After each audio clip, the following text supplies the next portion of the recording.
신약성경 420페이지, 성경책에서 제일 뒤에요. 찬송가 바로 앞입니다. 신약성경으로는 420페이지입니다. 요한계시록 21장, 21장 1절에서 8절까지 그렇게 보시겠습니다.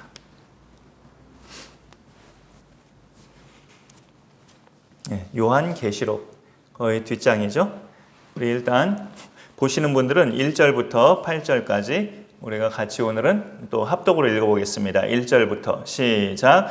또 내가 새 하늘과 새 땅을 보니 처음 하늘과 처음 땅이 없어졌고 바다도 다시 있지 않더라. 또 내가 봄에 거룩한 성 새 예루살렘이 하나님께로부터 하늘에서 내려오니 그 준비한 것이 신부가 남편을 위하여 단장한 것 같더라.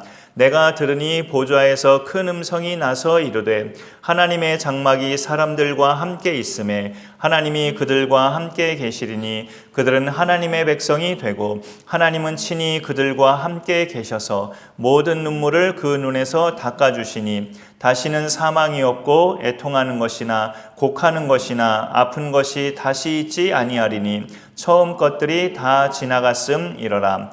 보좌에 앉으신 이가 이르시되 보라 내가 만물을 새롭게 하노라 하시고 또 이르시되 이 말은 신실하고 참되니 기록하라 하시고 또 내게 말씀하시되 이루었도다. 나는 알파와 오메가요 처음과 마지막이라. 내가 생명수 샘물을 목마른 자에게 값없이 주리니 이기는 자는 이것들을 상속으로 받으리라.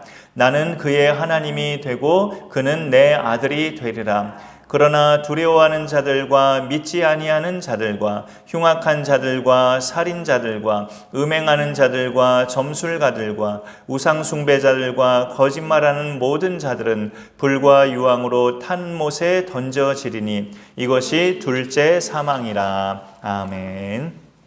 오늘 계시록 말씀 이렇게 21장이 8절을 보면서 영원한 하나님의 나라라는 제목으로 말씀을 함께 나누고자 합니다. 천지 창조 이래로 지금까지 이 세상에 존재하는 나라들은 과거에는 있었는데 지금은 없는 나라도 있고 과거에는 융성했는데 지금은 쇠해진 나라들도 있습니다. 고대 이집트, 그리스, 로마, 그리고 근현대에 와서는 영국 또는 소련 이런 나라들 보면 지난날에는 있었지만 지금은 없어진 나라도 있고 지난날에는 융성했지만 지금은 쇠약해진 그런 나라들도 있어요.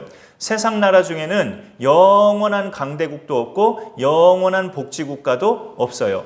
근데 오늘 요한계시록 21장에는 우리에게 소개해주는 이 하나님이 이 땅 가운데 내려보내주신 이 나라는 완전한 복지국가이면서 영원한 복지국가를 우리에게 소개하고 있습니다. 우리 가운데 잘 와닿지 않을 수 있어요. 우리가 살아본 땅은 대한민국이나 일본, 중국 이 정도, 미국 그 정도에서 보통 한국 사람들은 살아봤을 만한 그런 나라들이기 때문에 그런 나라 얘기를 들으면 실감이 나지만 영원한 복지국가, 영원한 천국 이런 것들은 우리에게 잘 와닿지 않을 수 있다고요. 그래서 우리가 성경에 더 깊이 들어가면서 하나님이 우리 가운데 예비하신 그 나라를 우리가 주목할 필요가 있습니다.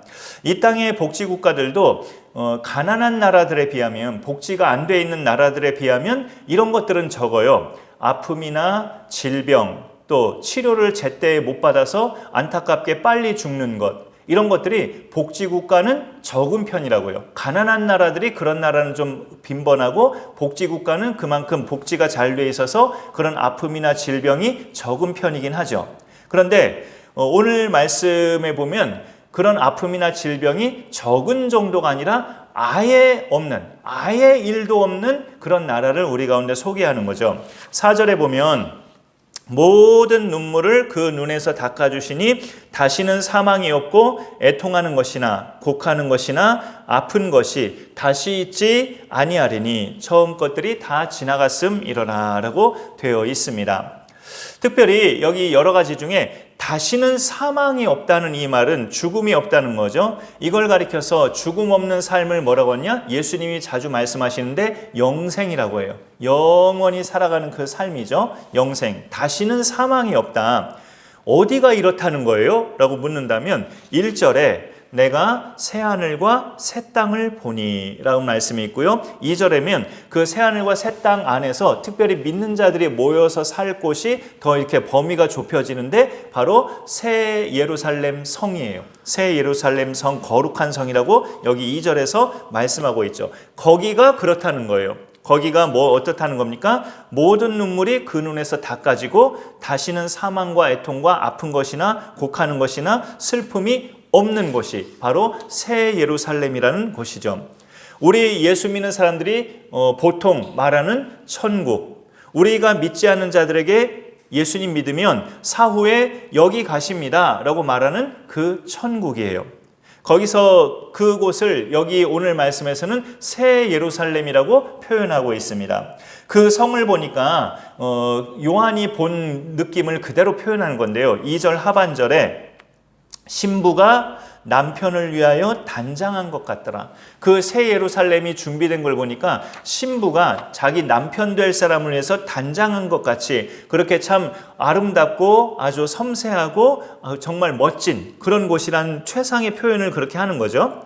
그런데 성경에서 보통은 하나님과 우리 관계를 신랑과 신부로 비유를 한다면 하나님이 신랑이시고 우리가 신부인 거죠. 그러면 이 요한이 본 새 예루살렘이 신부가 남편을 위해서 단장한 것 같더라라는 그 말을 보면 그럼 천국은 신부된 우리가 신랑이신 하나님을 위해서 열심히 단장한 곳이 천국인가 생각이 될 수도 있지만 그런 뜻은 전혀 아닙니다. 전혀 그런 건 아니죠. 오히려 신랑이신 하나님께서 신부된 우리를 맞이하기 위해서 하나님께서 갖출 것을 다 갖추시고 모든 것에 있어서 부족함이 없는 완벽한 곳으로 신랑이신 하나님께서 단장하고 갖추신 곳이 바로 새 예루살렘 천국입니다. 그런데 요한의 표현은 그 표현 자체가 그런 거예요. 그냥 마치 신부가 남편을 위해서 단장한 것 같다. 표현을 그렇게 한 것뿐입니다. 그만큼 정성과 아름다움이 아주 대단하고 최고라는 이야기죠. 이미 세상 떠난 그리스도인들이 지금 그 영혼이 가 있는 천국과 오늘 요한계시록에서 말씀하고 있는 새 예루살렘이라는 이 천국은 좀 다른 부분이 있어요. 천지창조 이래 지금까지 하나님을 믿다가 또 하나님이 약속하신 예수 그리스도를 믿다가 이미 죽은 사람은 그 영혼만이 천국에 가 있습니다. 영혼. 육신은 어디에 가 있어요? 흙이 됐죠. 흙이 됐거나 화장됐거나 그렇게 육신은 이제 소멸이 됐고 그 영혼만 지금 천국에 가 있는 거죠. 그러나 오늘 계시록에서 말씀하는 새 예루살렘은 모든 믿는 자들, 이미 영혼이 가 있는 그들도 모든 믿는 자들의 육신도 새롭게 부활해서 영육의 완전체로 살아가는 완전한 천국을 말해요. 이 새 예루살렘.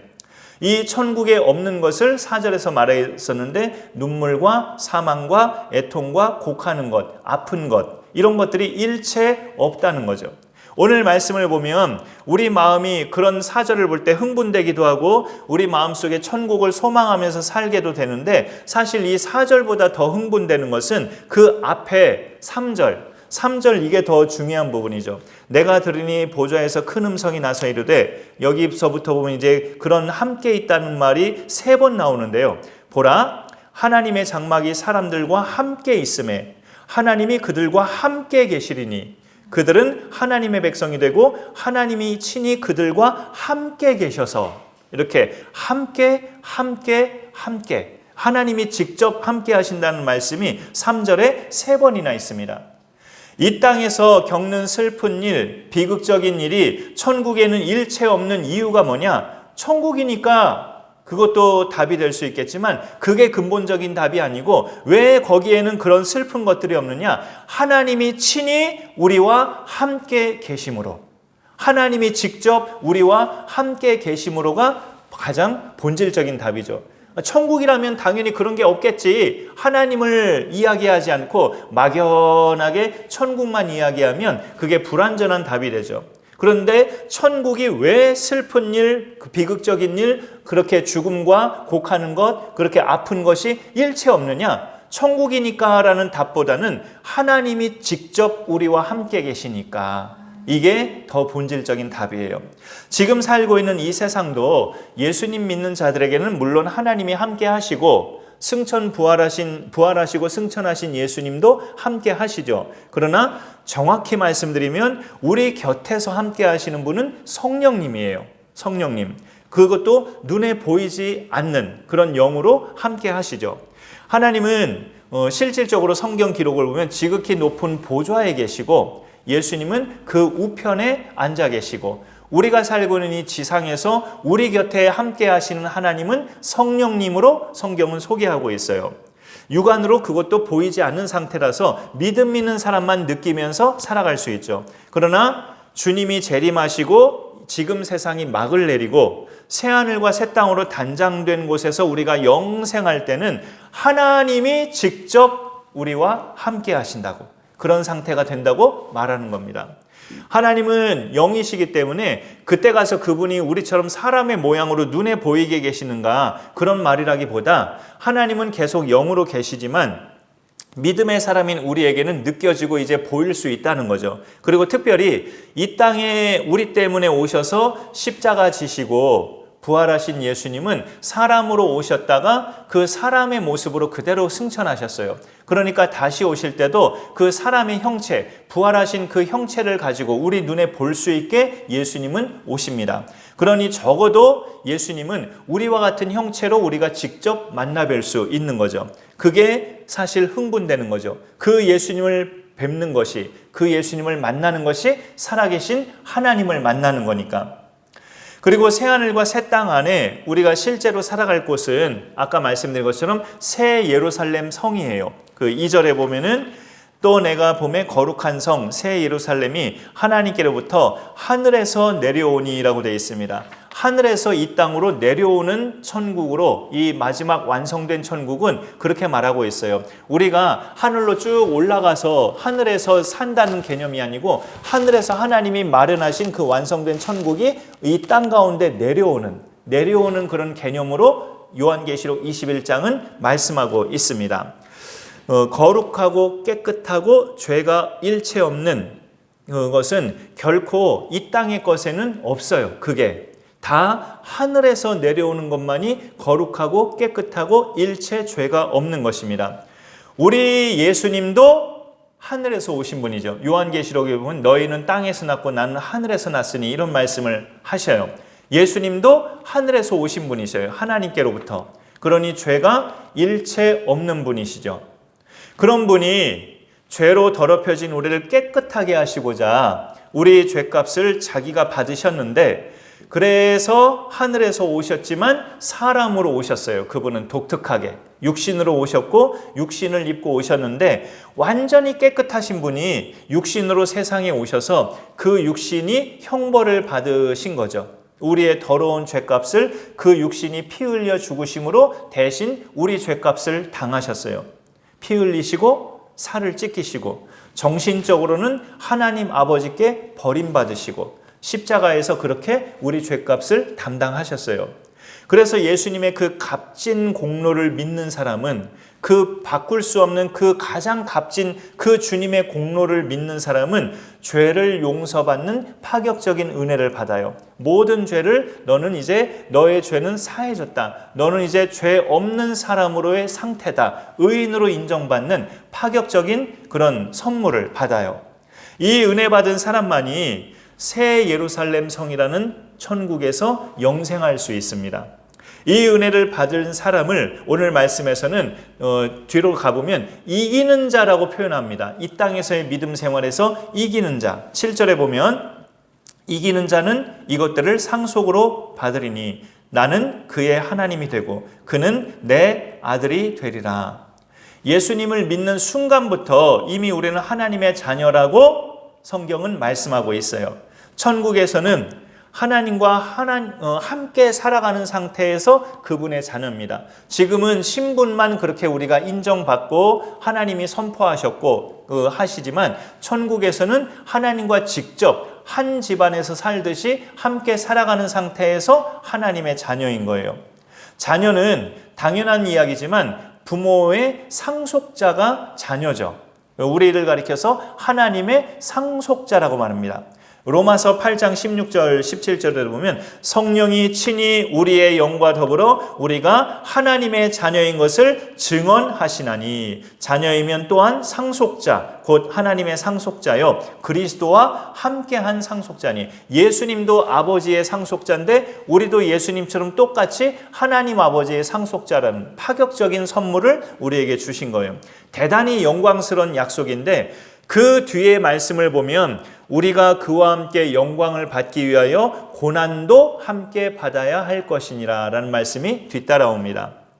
예수님이 하나님의 아들로서 부활하시고 승천하시고 다시 오신다는 그 영광스러운 순간도 있으시지만 그 영광스러운 순간을 맞이하시기 전에 사람들에게 조롱당하시고 채찍질 당하시고 십자가에 못 박혀 죽임당하시는 고난을 당하셨어요. 예수님이. 우리 예수 믿는 자들은 예수님처럼 하나님 아버지의 상속자가 될 것인데 그러면 우리도 예수님처럼 고난을 피하지 말아야 될 것을 오늘 여기서 말씀합니다. 로마서에서. 이 고난은 누구로부터 당하는 고난일까요? 가까이 있는 대상으로 말하자면 가족일 수도 있고요. 믿는 자와 믿지 않는 가족이 같이 있을 때 믿지 않는 가족이 믿는 자의 가족을 고난을, 박해를 할 수 있다는 것을 주님도 말씀하셨어요. 이 고난은 예수님과 예수 믿는 자들을 싫어하는 가족과 지인들 또 세상으로부터 우리 믿는 자들이 받는 어려움들이에요. 그거를 피하지 않고 눈물을 흘리면서라도 감당하는 사람을 여기 7절에서 이기는 자라고 표현합니다. 이기는 자. 반대로 예수님의 값진 공로를 믿지 않고 거부한 사람들은 어떻게 될까요? 8절 말씀에 여러분이 성경책을 눈으로 보시면 되겠습니다. 그러나 두려워하는 자들과 믿지 아니하는 자들과 흉악한 자들과 살인자들과 음행하는 자들과 점술가들과 우상숭배자들과 거짓말하는 모든 자들은 불과 유황으로 탄 못에 던져지리니 이것이 둘째 사망이라. 이곳이 흔히 말하는 지옥이라는 곳인데 예수님을 거부한 모든 대상들을 그렇게 가리킵니다. 여기 8절에 해당하는 사람들 여러 가지 많이 있죠. 두려워하는 자들, 믿지 않는 자들, 흉악한 자들 다양하게 많은데 이들 모두의 한 가지 공통점은 예수를 거부한 사람들이죠.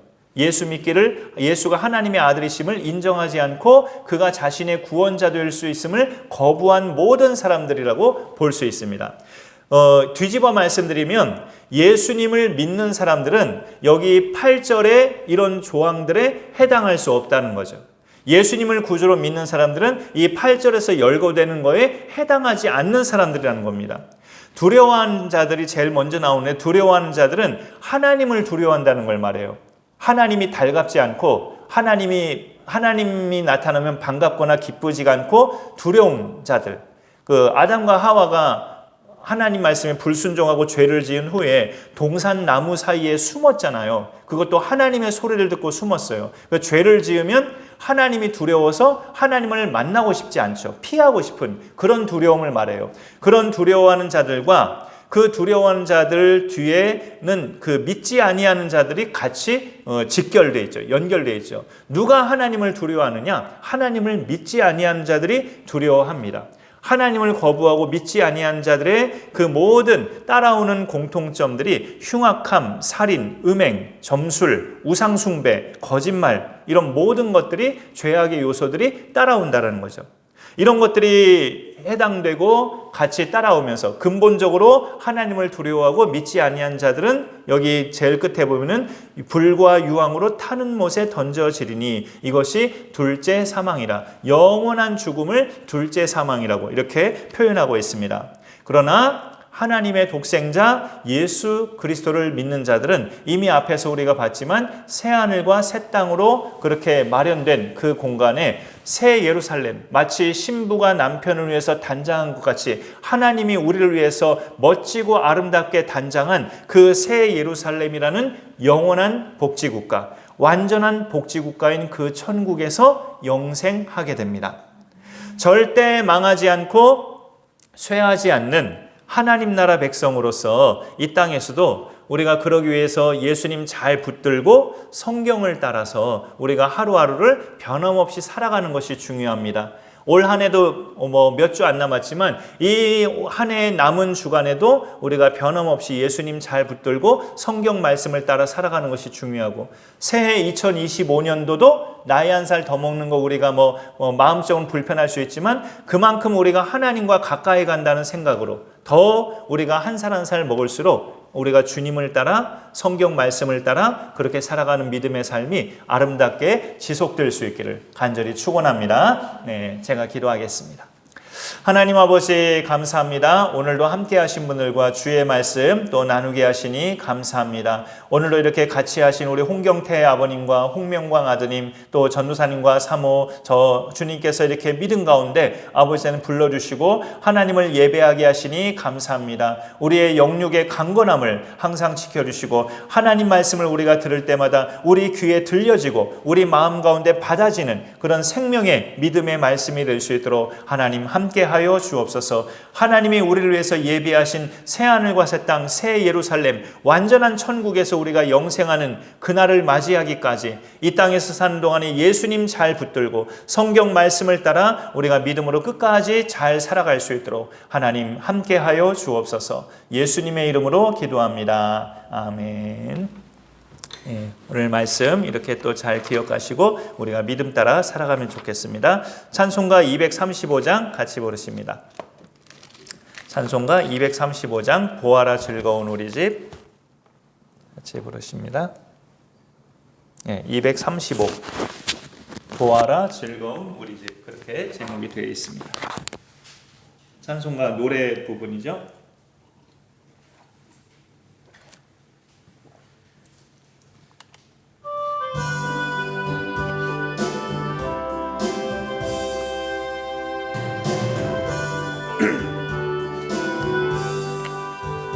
보아라 즐거운 우리 집 밝고도 거룩한 천국에 거룩한 백성들 거기서 영원히 영광에 살겠네. 거기서 기쁘고 즐거운 집에서 거기서 영원히 영광에 살겠네. 앞서간 우리의 친구들 광명한 그 집에 올라가 거룩한 주님의 보좌 찬미로 영원히 즐기네. 거기서 기쁘고 즐거운 집에서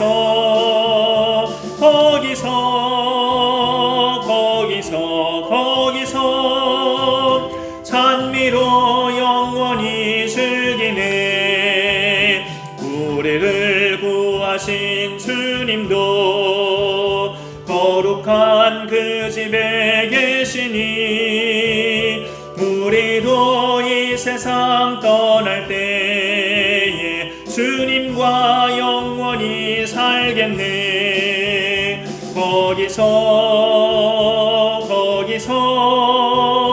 기쁘고 즐거운 집에서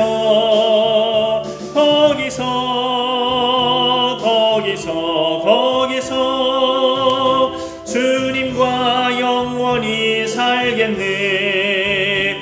우리의 일생이 끝나면 영원히 즐거운 곳에서 거룩한 아버지 모시고 기쁘고 즐겁게 살겠네. 거기서 기쁘고 즐거운 집에서 거기서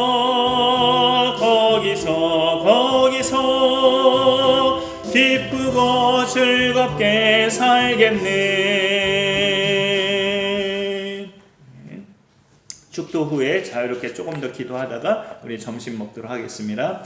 이제는 주 예수 그리스도의 은혜와 하나님 아버지의 크신 사랑과 성령님의 보호인도 교통하심이 영원한 하나님 나라 새하늘과 새 땅 새 예루살렘을 주님 오실 때까지 바라오며 이 땅에서 사는 동안 예수님 잘 붙잡고 하나님 말씀을 따라 믿음의 승리자로 살기를 다짐하는 강선한 교회 모든 예배자들 머리 위에 영원토록 함께 있을지어다. 아멘.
피곤하시면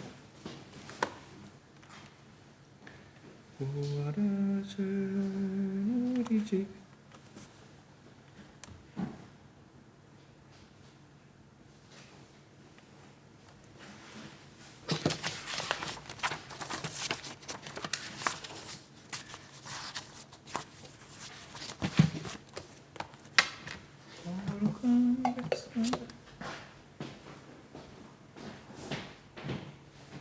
오늘 뭐지? 떡만둣국인가 했어요. 같이 드시죠.